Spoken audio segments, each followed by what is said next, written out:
الشيطان الرجيم بسم الله الرحمن الرحيم فنبذناه بالعراء وهو سقيم پھر ہم نے انہیں ایک ساحلی چٹیل میدان میں ڈال دیا اور وہ اس وقت نہایت ہی مضمحل اور ناتواں تھے۔ یہ سورہ صافات کی 145 نمبر کی آیت ہے۔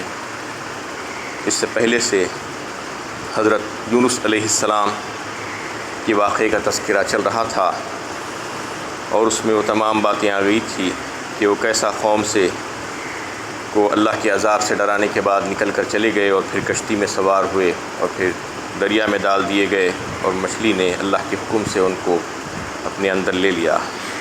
یونس علیہ السلام نینوا کے مقام میں جو موصل کا علاقہ ہے اس میں ان کو نبی بنا کر بھیجا گیا تھا، جو موجودہ عراق کا حصہ ہے۔ موصل اس میں نینوا کا ایک مقام تھا، وہاں پر ان کو نبی بنا کر بھیجا گیا تھا۔ اور اس میں جو بات آ رہی تھی کہ وہ جو مچھلی کے پیٹ میں چلے گئے اور پھر وہاں پر اللہ تعالیٰ سے انہوں نے دعا کی اور جو ہے توبہ استغفار کیا، تو اس میں جانے کا سبب کیا ہوا تھا، اس کے تعلق سے بات بتائی جاتی ہے کہ انہوں نے جو ہے تھوڑا سا جلدی کیا تھا، اس وجہ سے اللہ تعالیٰ نے ان کی پکڑ پکڑی۔ ہوتا یہ ہے کہ انبیاء کرام کا بہت اونچا معاملہ ہوتا ہے اور وہ بڑے اللہ تعالیٰ کے مقرب بندے ہوتے ہیں، اور ان کی تھوڑی سی لغزش اور کوتاہیوں کو بھی جو ہے خطا تصور کیا جاتا ہے اور اس کی وجہ سے وہ اللہ کی گرفت میں آ جاتے ہیں۔ ایسا ہی ہوتا ہے، آپ دنیا میں بھی لوگوں کو دیکھتے ہیں کہ جو اللہ کے کٹر نافرمان باغی اور غدار قسم کے لوگ ہیں، ان کی پکڑ نہیں ہوتی، وہ بالکل ایسے ہی زندگی گزارتے رہتے ہیں، کوئی ان کو دیکھنے والا نہیں ہے، پوچھنے والا۔ لوگ یہ سمجھتے ہیں کہ آخر کیا معاملہ ہے، یہ اتنے ظلم و زیادتیاں کر رہے ہیں لیکن کوئی نہیں پکڑ رہا۔ ان کی پکڑ یہاں پر نہیں ہوتی ہے، عام طور پر کبھی کبھی اگر ہو جائے تو ہو جائے۔ پھر دیکھیے کہ آپ مسلمانوں میں بھی جو ہے جو نافرمان ہے اس کی پکڑ بہت کم ہوتی ہے، نافرمانی کر رہا ہے لیکن پھر بھی اس کی پکڑ نہیں ہوتی، بہت کم ہوتی ہے۔ لیکن جو فرمانبردار بندہ ہے اللہ تعالیٰ کا، تو وہ مقربین بارگاہ جو ہوتے ہیں اللہ تعالیٰ جن کو پسند فرماتے ہیں، ان کی پکڑ پکڑتے ہیں اور ان کو درست فرما دیتے ہیں، یہیں پر ان کی دھلائی ہو جاتی ہے۔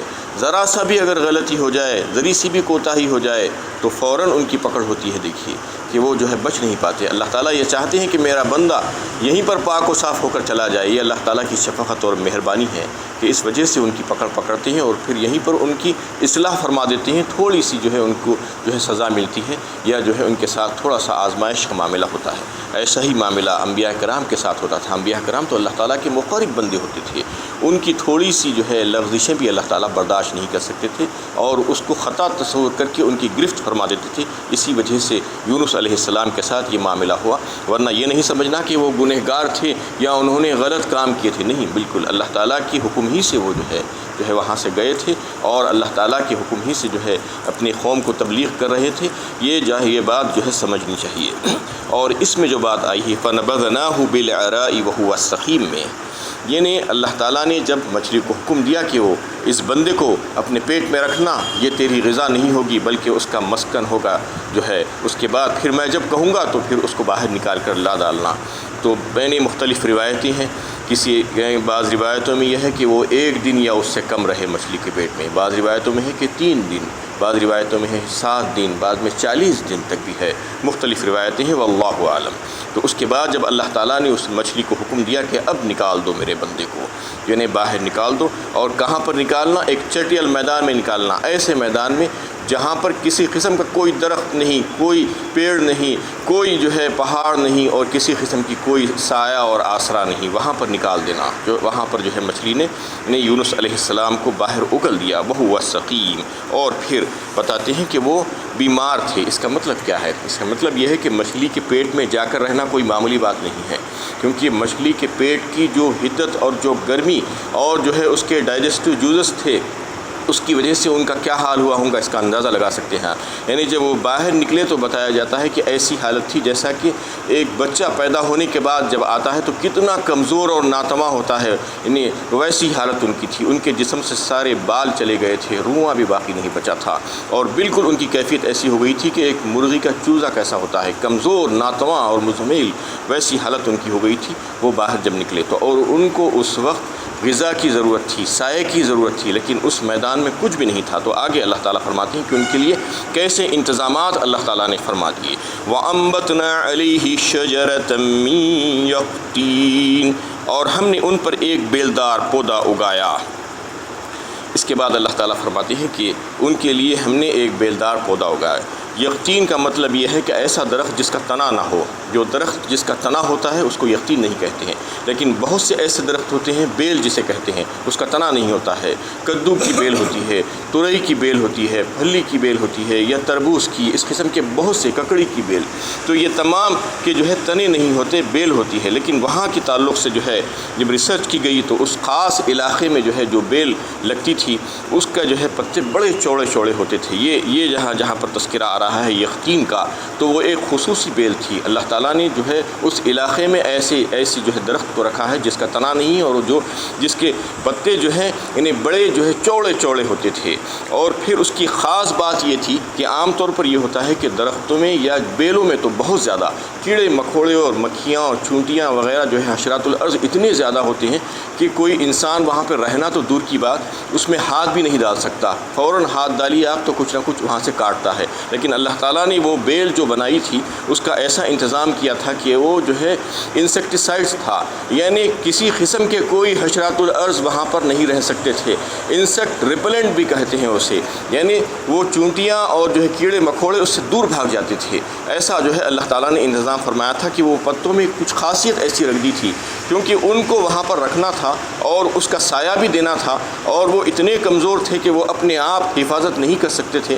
اس لیے اللہ تعالیٰ نے بہترین سائے کا بھی انتظام کر دیا، اور پھر وہ درخت میں اور وہ پتوں میں ایسا انسیکٹ ریپلنٹ کر دیا کہ کوئی کیڑا مکوڑا اس میں نہیں رہ سکتا تھا، فوراً اس سے دور بھاگ جاتا تھا. اس میں ایسی جو ہے اللہ تعالیٰ نے خاصیت رکھی تھی. اور اس میں ایک جو ہے اللہ تعالیٰ نے پھل لگایا تھا، وہ پھل ایسا تھا کہ وہ کھانے سے جو ہے غذا کا جو ہے ایک بہترین غذا ہو جاتی تھی، جس کا جو ہے یعنی اس کا چوبا بھی کھایا جا سکتا تھا، اور اس کا جو ہے سارا پھل جو ہے کھا لیتے تھے. تو اس کے بعد اللہ تعالیٰ نے ایک اور انتظام کر دیا کہ ایک جنگلی بکری کو جو ہے وہاں پر بھجائے، اور روزانہ وہ صبح اور شام آتی اور جو ہے یونس علیہ السلام کے لیے دودھ کا انتظام ہو جاتا. وہ وہیں پر لیٹے لیٹے دودھ پی لیتے. یہ روایتوں میں آتا ہے، یہاں پر نہیں ہے بات. یہاں پر تو صرف اتنا ہے کہ ہم نے ایک سایہ کر دیا ان کے اوپر جو بیلدار تھا، جو تنا نہیں تھا جس کا. تو اس کی تفصیل بھی جو ہے بہت سی روایتوں میں آئی ہے، اور جو ہے جو اس کا تحقیقات کیے ہیں اس میں جو ہے ان کو یہ بات سامنے آئی ہے کہ یہ ایسی بہترین بیل تھی کہ اللہ تعالیٰ نے خصوصی طور پر اس علاقے میں جو ہے ان کے لیے معجزاتی طور پر جو ہے رکھا تھا. اس میں کسی قسم کے کیڑے مکوڑے نہیں تھے، اور پھر ان کے لیے بہترین سائے کے لیے بڑے بڑے پتے تھے. یعنی دوسرے بیل کے جو پتے ہوتے ہیں وہ چھوٹے چھوٹے ہوتے ہیں. اس کی وجہ سے جو ہے وہ دھوپ سے جو ہے ان کی تمازت سے ان کو نہیں بچا سکتے. کہیں اگر آپ دیکھیے کہ اگر آپ دھوپ میں اگر وہ بیل کے نیچے لیٹیں گے تو آپ پوری طریقے سے محفوظ نہیں ہو سکتے. لیکن اس بیل کے لیے اللہ تعالیٰ نے یہ خصوصیت عطا فرما دی تھی. وَأَرْسَلْنَاهُ إِلَىٰ مِئَةٍ أَلْفٍ أَوْ يَزِيدُونَ، اور ہم نے ان کو 1,00,000 یا اس سے زیادہ لوگوں کی طرف پیغمبر بنا کر بھیجا.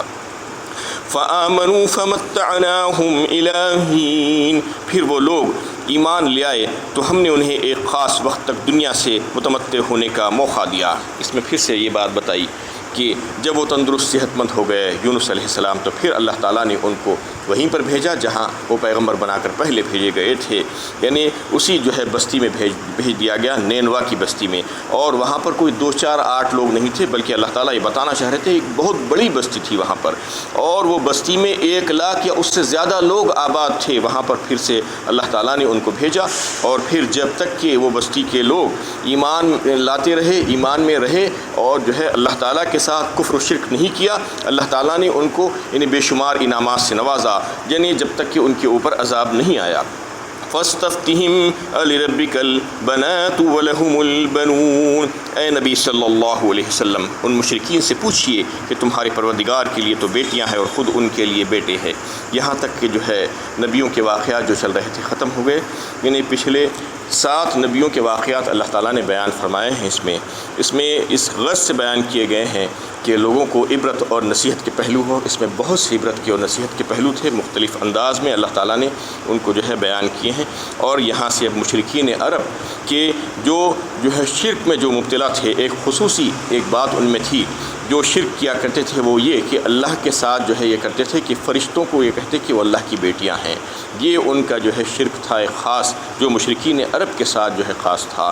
تو اس کی نفی یہاں پر اللہ تعالیٰ فرما رہے ہیں کہ اور ایک جو ہے وہ یہ بات کہتے تھے اس سے ملا کر کہ جنات کی جو سردار زادیاں ہیں وہ ان فرشتوں کی مائیں ہیں کہتے تھے۔ فرشتے اللہ کی بیٹیاں ہیں اور جنات کی سردار زادیاں ان فرشتوں کی مائیں ہیں۔ تو اللہ تعالیٰ یہاں پر ان مشرکین عرب سے سوال کر رہے ہیں کہ ان سے پوچھو تو صحیح کہ علی ربک البنات ولہم البنون، یعنی تمہارا جو عقیدہ ہے، یعنی اصل میں تمہارا عقیدہ تو یہ ہے کہ بیٹیاں انتہائی کمزور اور کمتر ہیں اور ان کو تم حقیر سمجھتے ہو اور تمہارے لیے باعث ننگ و شکار ہے اور جو ہے تم شرم کا باعث سمجھتے ہو ان کو، تو پھر تم اپنے لیے بیٹیوں کو پسند نہیں کرتے تو پھر اللہ کے لیے جو ہے اس کو کیسے منسوب کرتے ہو؟ کیا تم کو اتنی عقل نہیں؟ یہ تمہارے عقیدے کے خلاف جا رہی ہے، یہ تمہارے رسم و رواج، تمہاری فکر اور تمہارے نظریے کے خلاف یہ بات ہے تم جو کر رہے ہو، یہ اللہ تعالیٰ پوچھ رہے ہیں کہ اور پھر اس کے بعد یہ سوال کیا جاتا ہے کہ تم جو یہ بات کر رہے ہو اس کی تمہارے پاس دلیل کیا ہے؟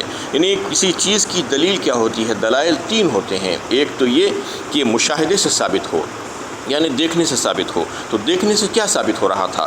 کیا یہ لوگوں نے اللہ تعالیٰ دوسرے مقامات فرماتے ہیں کیا اللہ تعالیٰ جو فرشتوں کی تخلیق فرمائے تھے کیا اس وقت وہ وہاں پر موجود تھے؟ کیا وہ دیکھ رہے تھے کہ اللہ تعالیٰ فرشتوں کو مؤنث بنائے ہیں، مذکر نہیں بنائے ہیں، لڑکیاں ہیں وہ اور پھر وہ اللہ کی بیٹیاں ہیں؟ کیا ان کو یہ معلوم تھا؟ یہ آنکھوں سے انہوں نے دیکھا تھا؟ بالکل نہیں دیکھا تھا۔ ایک بات رد ہو گئی، مشاہدہ ختم۔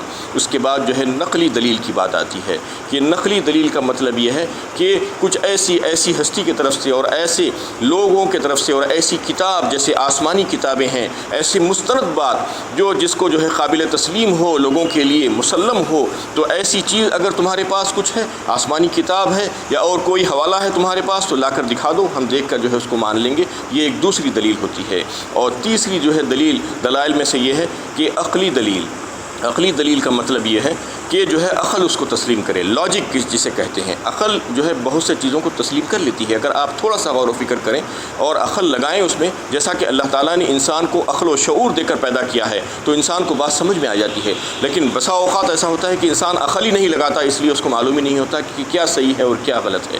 تو لاجک کی بات ہے اس میں کہ عقلی دلیل کیا ہے۔ عقلی دلیل بھی اس میں نہیں بنتی، کیونکہ عقلی دلیل اس لیے نہیں بن سکتی کہ جو بیٹیوں کو تم جو ہے برا سمجھتے ہو اور باعث شرم سمجھتے ہو تو وہ اللہ کے لیے منسوب کر دیتے ہو اور جو ہے تمہارے لیے تم بیٹوں کو رکھ دیتے ہو۔ تو اس میں جو ہے یہ بات ہے کیا تمہیں اتنی عقل نہیں ہے؟ اللہ تعالیٰ یہ پوچھنا چاہ رہے ہیں تمہاری عقل کہاں مارے گئی کہ اللہ تعالیٰ جو قادر مطلق ہیں، جو ساری چیزوں کے پیدا کرنے والے ہیں، سارے اختیارات کے مالک ہیں، تو وہ جب پیدا کیے ہیں اور اپنے لیے اگر تمہارے عقیدے کے مطابق ان کے لیے جو ہے اولاد ہے تو پھر وہ بیٹیوں کو کیوں رکھتے؟ وہ بیٹوں ہی کو رکھ لیتے تھے۔